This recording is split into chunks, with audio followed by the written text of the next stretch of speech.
Muy bienvenidos, bienvenidas. Es un placer nuevamente estar con ustedes en otro de sus programas de diálogo bíblico. Es increíble cómo ha pasado el tiempo, ya estamos entrando en marzo, una época de mucho ajetreo, pero seguimos estudiando la palabra de Dios y vamos a seguir siempre hablando acerca de estas cosas lindas de la vida. Estaba pensando en una palabra que vamos a usar nosotros y vamos a conversar, la palabra avaricia.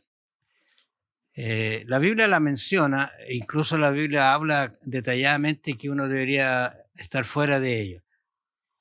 ¿Por qué será que la Biblia hace énfasis en este sentido? ¿Por qué la Biblia dice cuídate de no ser avaro? ¿Por qué será eso? Bueno, vamos a conversar de este tema durante esta oportunidad. Bienvenido, pastor. Bueno, Raúl, aquí estamos una vez más. Siempre agradecido de Dios por la oportunidad de poder compartir estos temas tan profundos que a lo mejor no nos alcanza todo el tiempo para indagar a fondo. Sin embargo, nuestros auditores se van a beneficiar por escucharnos y vernos también en estos comentarios.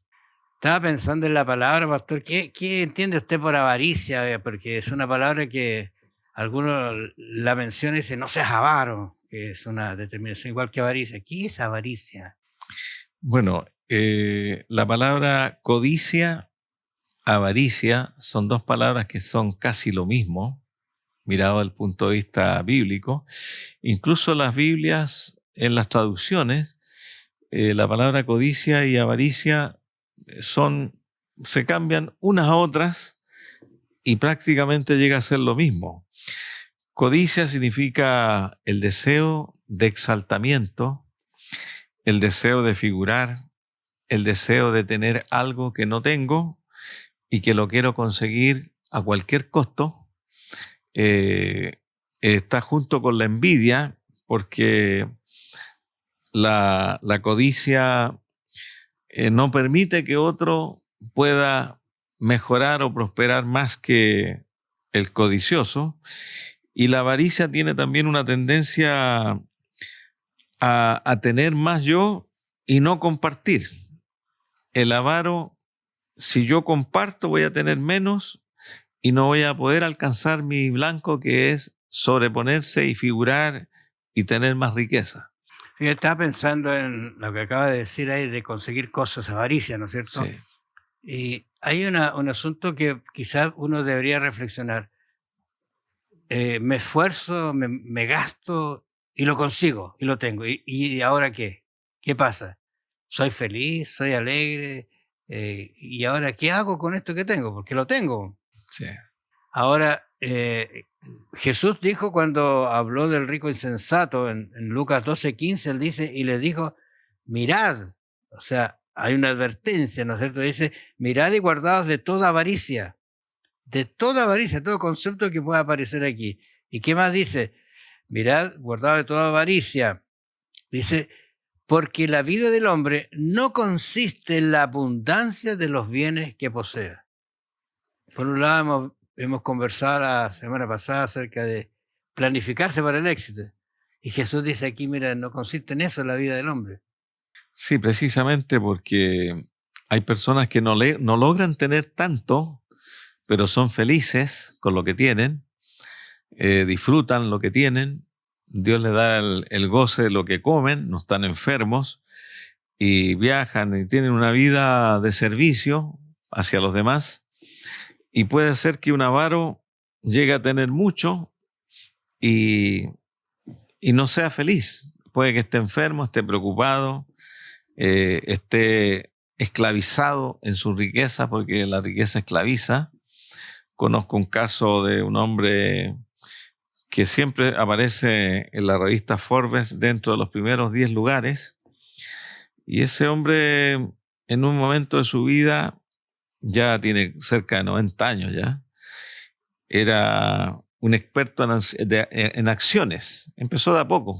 Empezó vendiendo diarios en la pobreza como niño, pero salió tan inteligente para las acciones que logró muchas veces el primer puesto en el mundo de la riqueza. Pero a esa edad, como a los 60, 70 años, empezó a reflexionar y apartó la mitad de sus riquezas, que eran muchos millones de dólares, y lo repartió en instituciones y quedó con la mitad. No era un cristiano, sin embargo, eso le produjo a él una satisfacción, el haber compartido. Y con esa mitad, en los 5 o 6 años después, volvió a tener el número 1. Increíble, porque era un hombre experto en esto. Claro. Y después siguió haciendo lo mismo, y no solamente lo hizo él, sino que le pidió a otros que lo hicieran. Y ahora hay un grupo como de 15 a 20 que están haciendo lo mismo. Eso nos da a entender, mayormente ahora en el aspecto cristiano, que es más bienaventurada cosa el dar que recibir. Y el ser generoso o dadivoso con lo que tenemos no nos va a hacer más pobres. No creamos lo que dice el enemigo de Dios. Si tú das, vas a tener menos. El Señor dice lo contrario. Si tú eres fiel en esto y te compadeces, yo te voy a bendecir. Y están las promesas en la Biblia. Cuando uno se va al origen del pecado, cuesta definirlo, cuesta entenderlo, Sí. porque es algo tan perfecto entre la imperfección. Pero cuando lee uno Isaías 14, se da cuenta de que en realidad, versículo 12 dice, ¿cómo caíste del cielo? Dice él, oh querubín, en lo alto, junto a las estrellas de Dios, levantaré mi trono, lo que está diciendo, y en el monte del testimonio me sentaré a los lados del norte. Sobre las alturas de las nubes subiré y seré, y aquí está, semejante al Altísimo. Sí. Esta es avaricia, tenía todo. ¿Y por qué quiso más? Bueno, es que eso es lo que pasa. Cuando uno llega a un puesto, a un estatus, quiere el siguiente. Y es para figurar, para ser reverenciado, para ser destacado, que es un falso concepto del éxito. Porque el cambiar de estatus, el que le digan sube más arriba, viene como una añadidura a la integridad, a la fidelidad y a la comunión con Dios y a la bendición de Dios. El hombre no debe codiciar lo que otro tiene o el puesto que tiene otro, porque si Dios quiere, ese puesto le va a llegar por añadidura. Y si Dios no quiere, no le va a llegar. No tiene por qué preocuparse. Haga su trabajo y sea feliz con lo que tiene. Tenga contentamiento. Ahora lo que pasa es el propósito que se tiene cuando se quieren lograr las cosas, también eso hay que tenerlo en cuenta, ¿verdad? Porque yo estoy pensando que si yo tengo algo y planifico tener algo más, bueno, puedo hacerlo, pero eso de ser avaro, de conseguirlo, es un poquito el egoísmo que hay en mí, Sí. porque yo quiero ser igual que el otro, quiero estar a la altura del otro. Y eso es lo que pasó con Satanás, teniéndolo todo, porque cuando uno describe cómo era él, era realmente un ángel extraordinario. Claro, y como dice aquí el texto, el codicioso es un servidor de ídolos. Eso dice el texto original. Lo que leemos en la Biblia Reina Valera es idólatra, pero en el original dice está siendo servidor de ídolos. Se asocia siempre así, fíjate, Sí. estaba mirando yo justamente que Dios repudia cuando él es reemplazado por alguien. Sí. Y a Israel lo repudió por eso. Cuando lo reemplazó por alguien, Israel fue terriblemente maldecido, pero no porque Dios, sino porque abrió al pecado las puertas. Pero ahí encontramos nosotros entonces que ese concepto, si yo soy avaro, quiero algo para mí, estoy colocando en vez de Dios a otra persona, al dinero, al afán, a la casa. Por eso es que cuando lo consigue se siente vacío, porque lo tengo, pero ¿y qué hago ahora? Sí. ¿Te fijas? Es interesante estos detalles que están apareciendo aquí en relación a esto, que alguien podría decir capaz que este era el pecado original. Y cuidado que nosotros podamos estar en la misma instancia.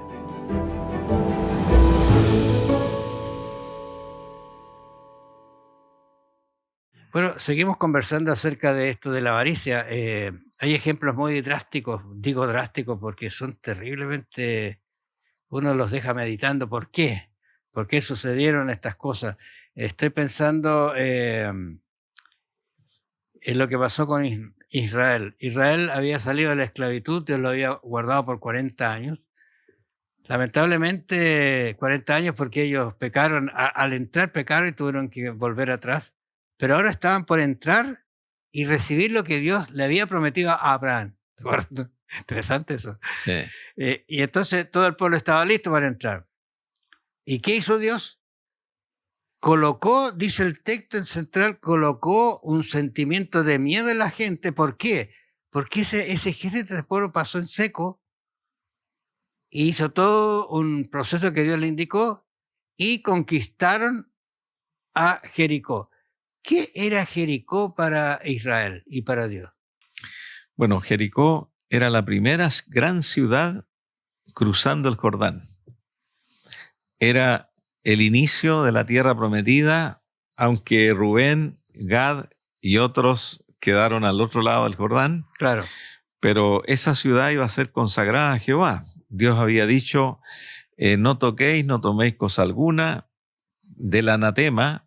Toda la plata y el oro y los utensilios de bronce y hierro sean consagrados a Jehová. Pero aquí vemos nosotros que hubo un hombre, en realidad todos retiraron el oro, todos colaboraron sacando el oro, las plata, todo lo que era valioso de la ciudad para Jehová. Y Acán también, que estaba allí en ese grupo de los que habían ido a la batalla, vio un manto babilónico muy hermoso, dijo, pues ¿cómo lo vamos a perder? Nos dejamos para nosotros, y juntamente con el manto dejó un lingote de oro y otras cosas preciosas, se las dejó para él. Esa ciudad, Dios estaba primero Dios. Todo es mío lo que hay aquí, primero Dios. Después de las otras ciudades, ustedes se van a repartir cuando vayan a la guerra y yo los voy a bendecir y van a ganar todas las batallas y eso será de ustedes. Porque había una ley en la guerra, que si uno llegaba a una casa en la guerra y descubría esa casa y todo lo que había en esa casa, era para el que llegó primero. Era el que ganaba. Y claro que había una repartición con el rey, con el director, entonces se repartía por parte. Pero había una ganancia para el que llegaba. Y Acán no respetó ese mandamiento de Dios. Por la codicia, lo escondió, perdieron una batalla por causa de él y no sabían por qué Jehová los había maldecido después de darle tremenda victoria. Claro, entonces estaban confundidos. Y ahí donde le dice, levántate porque te postras sobre tu rostro, le dice Dios a Josué. Israel ha pecado, aún han quebrantado mi pacto que yo les mandé y han tomado el anatema. O sea, hay anatema en el pueblo. Ahora, fíjate que mirando la historia, tú la has resumido muy bien, me encuentro que hay un proceso. Uh-huh. Dios indicó claramente lo que había que hacer y el pueblo lo hizo. Alguien no lo hizo. Y ese que no lo hizo, incumplió algo. Pero si uno lo mira con detención, Dios no le dijo a José, mira, este es el personaje, sino también buscó un proceso para que tuviera ese tiempo el hombre de arrepentirse. Sí. Pero me parece que no hubo ese arrepentimiento. No, ¿quién me va a descubrir si nadie sabe? Sí. Entre todo lo que hay, ¿quién se dio cuenta? Dios se da cuenta. Y cuando lo encontró le dijo Josué, da gloria a Dios y confiesa lo que hiciste. Claro. Y ahí el hombre declaró lo que había hecho. Pero era tarde. Tarde. Entonces, ese es un concepto que uno debería tener en cuenta, que no seamos como este caso de... No, y aquí hay algo que tú has tocado indirectamente. El pecado de una persona puede dañar una iglesia. Increíblemente, eso es lo que nos está enseñando la Escritura aquí.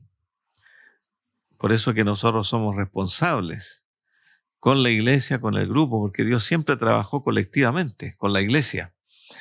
Y nosotros somos contribuyentes de la iglesia, podemos ser positivos o negativos. Y Dios espera que no seamos un obstáculo. Y cuando tú dices iglesia, en este caso el pueblo, entre 35 y algo personas murieron. O sea, ahí quedaron personas. Sí. Fue terrible para ellos después de ver el milagro tan grande. Eso puede ocurrir en mi vida, en mi entorno también. Pero está el caso de Judas también. Judas estaba muy cercano a Jesús. Él vio sus milagros. ¿Tú recuerdas cuando el Señor mandó a los discípulos que vayan a predicar? Judas estaba ahí y fue. Y sacaba demonios. Y sacaba demonios. Oye, extraordinario ese Señor, hasta los demonios. Sanaba. Sanaba, o sea, vinieron. Pero me recuerdo que Jesús le dice, mire, quédense tranquilos, es la labor que van a hacer, pero por favor descansen un poco, mediten, porque lo que ustedes necesitan no es que hagan eso, sino que su libro esté escrito en el libro del cielo. Sí. O sea, yo puedo hacer muchas cosas, pero mi relación espiritual con Dios no podría fallar. Y en este caso, ¿qué pasó con Judas? ¿Por qué se desvió?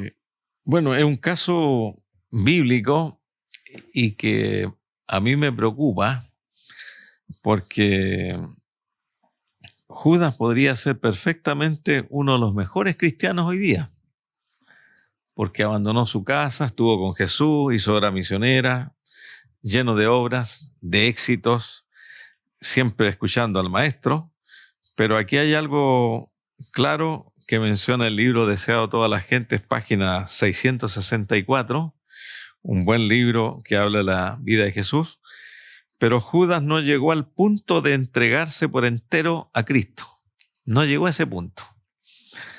Y lo que me preocupa a mí y a muchos de nuestros hermanos y también, ¿hasta qué punto me he entregado a Jesús? ¿Me he entregado por entero o me falta un poquito? Porque a Judas le faltó un poquito y a veces lo condenamos.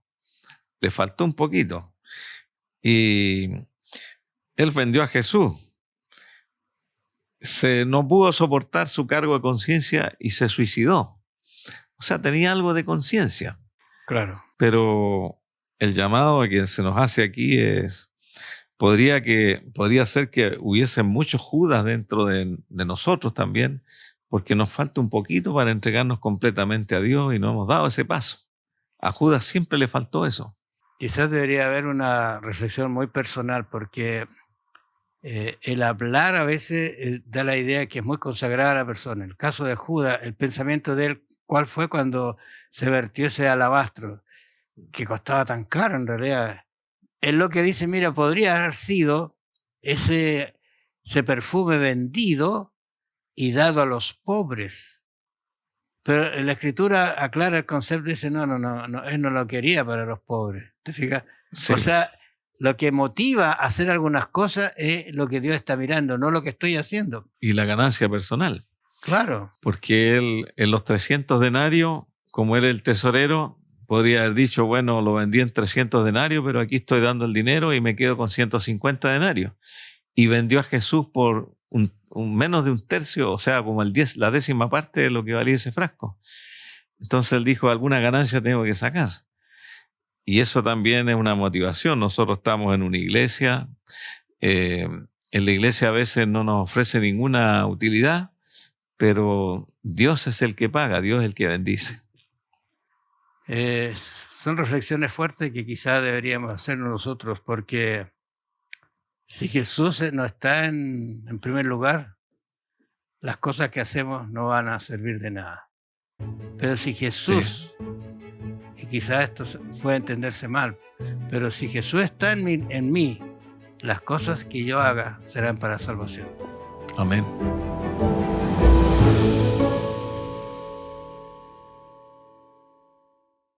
Bueno, estamos ya conversando acerca de este problema de la avaricia, que es el desear cosas que son indebidas en realidad, y que si el Espíritu Santo no está en nosotros, las vamos a seguir deseando de por vida y quizás nos vamos a morir pensando en que debería haber esa avaricia para mí. Hay un caso en la Biblia que a mí me entristece porque la iglesia se estaba organizando, se estaba formando, y algunas cosas que sucedieron en la iglesia primitiva fueron muy fuertes, pero fueron fuertes porque había que dar la fortaleza de lo que significa cuando yo prometo algo a Dios. Sí, bueno, este caso de Ananías y Zafira, que está registrado en Hechos capítulo 5, eran momentos muy especiales de la iglesia. El Espíritu Santo había descendido con poder. La gente se acumulaba ahí en Jerusalén, 10.000 personas, 15.000 personas escuchando la palabra todos los días. Esa fue la campaña de evangelismo más extensa y con más éxito que se ha conocido, porque la gente se convertía y venían de lejos, tenían que comer, tenían que alimentarse. Y la gente llena del Espíritu Santo vendía las propiedades, porque era el momento de vendida. El Espíritu le decía, tú tienes que traer acá porque hay 10.000 personas que no han comido y hay que darles alimento.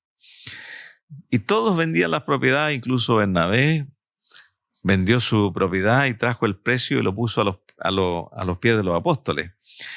Pero en el caso de Ananías, ellos también sintieron el llamado del Espíritu Santo y vendieron la propiedad. Dice el texto que, pero cierto hombre llamado Ananías, con Zafira su mujer, vendió una heredad. Claro. No debe haber sido poco, ¿eh? Efectivamente. Entonces, cuando ellos vendieron, ahí se exigía el todo. Por ejemplo, va a llegar un momento en el futuro que Dios va a pedir el todo. Ahora nos pide ofrenda, nos pide diezmo y otras cosas, pero va a llegar un momento en el futuro que Dios va a pedir todo. Y el todo se dio en los tiempos de los apóstoles. Dios pidió el todo. Ahora, en la reacción que ellos tuvieron, que de alguna manera fue un poquito emocionante, ¿no es cierto? En la emoción, todos dan. La consulta fue con la esposa y si vendimos nuestra propiedad y se la damos al Señor, se la damos. Aquí está el detalle pequeño, porque ellos, incluso la escritura después va a decir, Pedro va a decir, pero si usted era de ustedes la propiedad. Si usted podrían haber dado la mitad si quieren de la propiedad, no importa si era de ustedes, pero el problema es que ustedes le ofrecieron a Dios el todo. Y ahí está el problema. Todo o nada. La promesa, ¿no es cierto? Y entonces a mí me da pena porque dice que ante la mentira, ¿por qué habéis mentido a Dios? Y a la iglesia. Y a la iglesia. Y la gente miró, está atenta, quizá un silencio sepulcral. ¿Cómo supo Pedro que no era toda la propiedad? Hay detalles allí que el Espíritu Santo está obrando. Sí, y eso hoy día, por ejemplo, ya que hablamos en lecciones pasadas sobre el diezmo, ya se sabe, se ha calculado que muchos no son exactos en el diezmo. Dicen, estoy entregando un diezmo y en realidad es un 4%, un 5%, no es diezmo. Y lo está entregando y aparece como que es un diezmo. Hay que tener ese cuidado porque a Dios no lo podemos engañar. Dios sabe lo que yo estoy pensando y lo que estoy haciendo, claro. Sabe lo que consiguió. Entonces, ahora es trágico porque la Escritura incluso dice 3 horas entre que llegó él y ¿por qué no vinieron juntos? Interesante esos detalles, no vinieron juntos, vino él primero y luego se refuerza nuevamente la misma idea que con el esposo a la esposa, en tanto vendiste la heredad, mira. Sí, dice, ¿por qué te has coluido? ¿Por qué te has mentido igual que tu esposo? Los que sacaron, no sé, a tu esposo, te sacarán a ti y lo enterraron juntos. Qué triste final, porque aquí se presentó la práctica de la avaricia. Vieron sí. el suculento dinero, no sé si eran oro, plata, lo que había. Claro, oye, la mitad. Y esto fue trágico para la iglesia porque causó mucho temor. ¿Qué es lo que está pasando aquí? Llegan vivos y salen muertos. Solamente, inclusive eran personas que estaban dando para la iglesia. Y dieron dinero y salen muertos. Pero Dios quiso dejar una lección para la iglesia de todos los tiempos, que las promesas, lo que nosotros hacemos hacia Dios y la dadivosidad, Dios la mira con exactitud y hay que hacerlo con temor de Dios y con mucha prudencia y mucha integridad. Vamos a ver ahora cómo vencer la codicia, la avaricia, porque la verdad las cosas que no hemos quedado con relatos de lo que está pasando allí. 1 Corintios, capítulo 10, versículo 13, ¿no es cierto?, nos va a hablar acerca de cómo podemos vencer la codicia. ¿Qué dice Pablo? Porque mira, la verdad las cosas que uno debe pensar que si no es ahora, el futuro nuestro en algún momento va a tener que tomar un camino y decir, ¿soy de Dios o no soy de Dios? Sí.